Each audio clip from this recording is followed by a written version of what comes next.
নতুন বছরে আমরা শপথ নেই আমরা যেন অন্তরে হিংসা লালন না করি, বিদ্বেষ লালন না করি, আমরা নিজেরা যেন কাদা ছোড়াছুরি না করি, আমরা যেন মিলেমিশে একসাথে একাকার হয়ে যাই। আল্লাহ তুমি কবুল করো, আমরা পড়ি আমিন। 60টা জিনিস মানুষ মরে যাওয়ার পরে তার কবরে পৌঁছতে থাকে। ইন্না মিম্মা ইয়ালহাকুল মুমিন মিন হাসানাতিহি বা'দা মাউতিহি, মানুষ মরে যাওয়ার পরেও যে 60টা জিনিস তার কবরে পৌঁছায় তার মধ্যে একটা হচ্ছে মসজিদান বানাহু, সে যে মসজিদ বানিয়ে গিয়েছে ওই মসজিদের সওয়াব। সুবহানাল্লাহ পড়েন।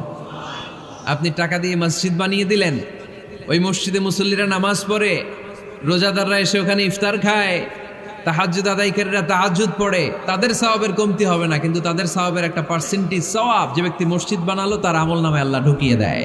সুবহানাল্লাহ বলতে পারলেন না? হে নামাজি